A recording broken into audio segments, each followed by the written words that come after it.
Today on Adolescent Documentaries, we will be exploring one of history's most influential and controversial leaders, Peter the Great, Tsar of Russia. As Tsar of Russia, Peter the Great reformed his country and brought it into the age of technology.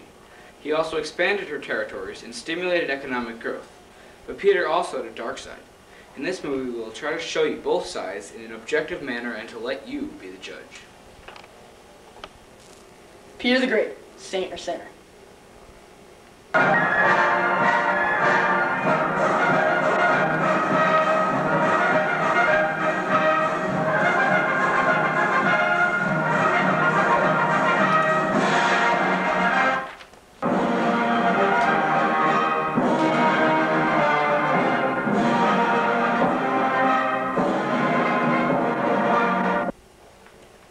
In Peter's early life, he only learned about things that interested him. One of the things that he learned about was boat making. As a child, he wanted to learn about boat making, and no one in the past could teach him. He had a foreigner from Italy teach him. As a child, Peter was very interested in technical and mechanical arts. But instead of learning about these subjects traditionally, Peter learned about them through hands-on experience. Peter was the son of Tsar Alexis and was the only healthy son out of 14.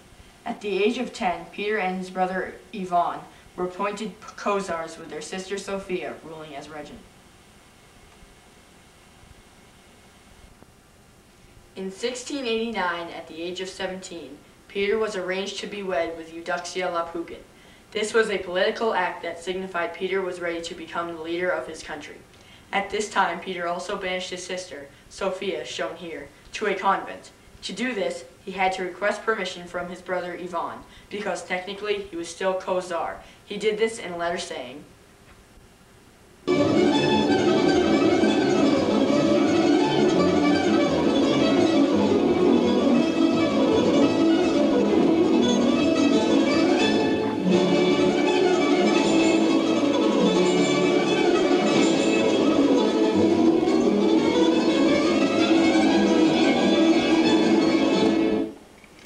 Now, Lord Brother, the time has come when we should rule the empire as God ordained. And as for that third shameful person, our sister, be it thy will, my Lord Brother, she shall no longer arrogate the title. It is shameful that we are both of age, and she should independently of us possess the state. I declare to thee my wish, and beseech permission, to name just judges and replace those not fitted, so giving quickly peace and joy to the country. And when we are together, Lord Brother, we will put everything in order, and I shall be ready to honor you as I did my father.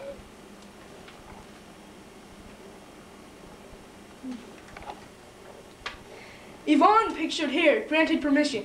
It was one of his last rulings, for soon after, Ivan would retire from the post of Tsar, leaving Peter in sole control. Almost immediately following Ivan's retirement, Peter took Azov, an important Baltic port in a war with Turkey. Using this fort, Peter created the first Russian Navy. That same year, Peter took a trip, actually more of a mission, to the principal capitals of Europe. On this trip, Peter attempted to get many mechanical, art, and technological specialists to come to Russia. He also tried to follow the example of these countries, and he would try and model Russia after it.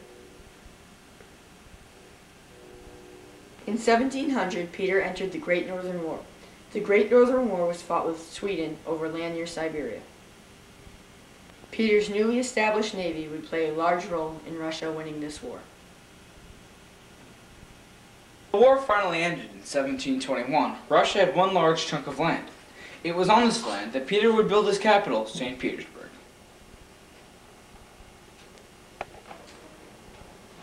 Now that Peter had the land he needed, it was time for him to start to reform Russia into a more modern country. One of the first things Peter did when he came home from the Great Northern War was to abolish the German suburb. Ready to Peter made was abolishing the Strutsky, his lifelong enemy. The Strutsky went around killing. In this clip in the movie Peter the Great, Maximilian Schell, who plays Peter, kills the members of the Strutsky.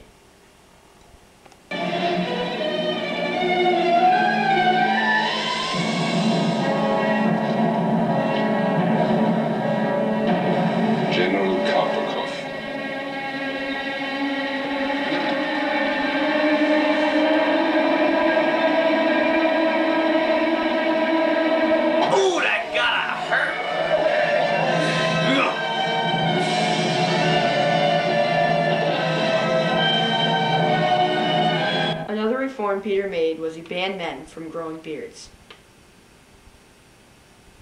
The only way they could grow one was if they paid a tax to obtain a medallion. He also banned women from wearing oriental dresses. Obviously, there was much revolt to these laws. Peter punished whoever opposed him by exiling them or killing them. These are just some of the reforms that Peter made in the Russian judicial system.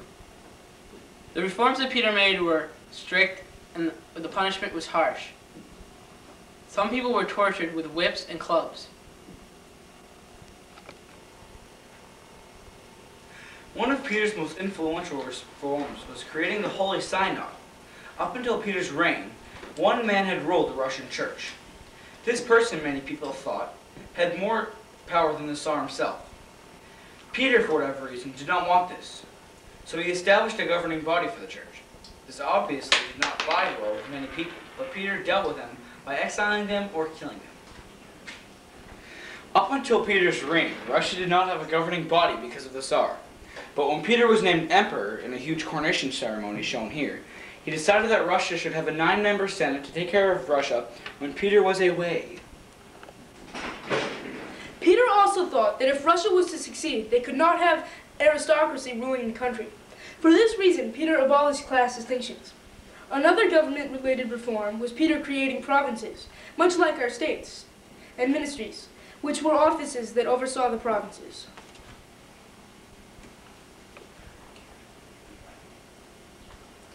After Eudoxia died, Peter remarried and had a very close relationship with Sophie Friederike Auguste von Anhalt-Zerbst, who would later be known as Catherine the Great. Catherine was the biggest calming factor in Peter's life. She was one of the only people to really understand Peter and his feelings. However, there was one unmerciful act that Catherine could not stop Peter from doing. Peter had one child with Eudoxia, Alexis. Alexis did not have the intuition that his father possessed. Alexis would do anything to try and get out of his duty.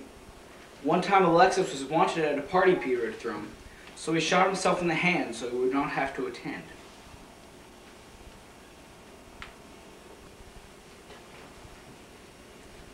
Alexis, fed up with his father's ideas, fled to neighboring Turkey.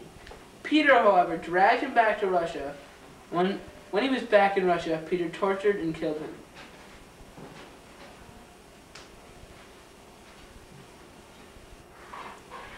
This was the most publicized window to Peter's dark side. However, there were many other examples.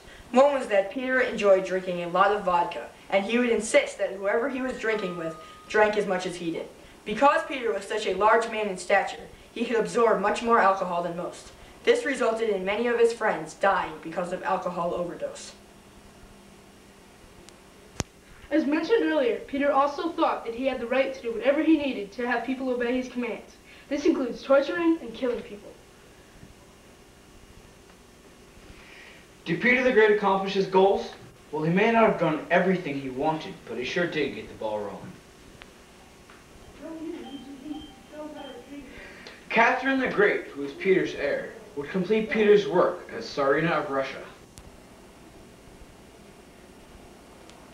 With most leaders, the measurement of greatness is whether or not they accomplish their goals. Peter, however, accomplished his by ruining people's lives if they got in his way. Sophia, Peter's regent in his early days, is a prime example. When Peter married Eudoxia, he figured that now he was a man and he could do what he wanted. So he banished his own sister to a convent as to get her out of power. Peter the Great did a lot of good for his country, but the evil he accomplished it with may cancel out for the good that he did.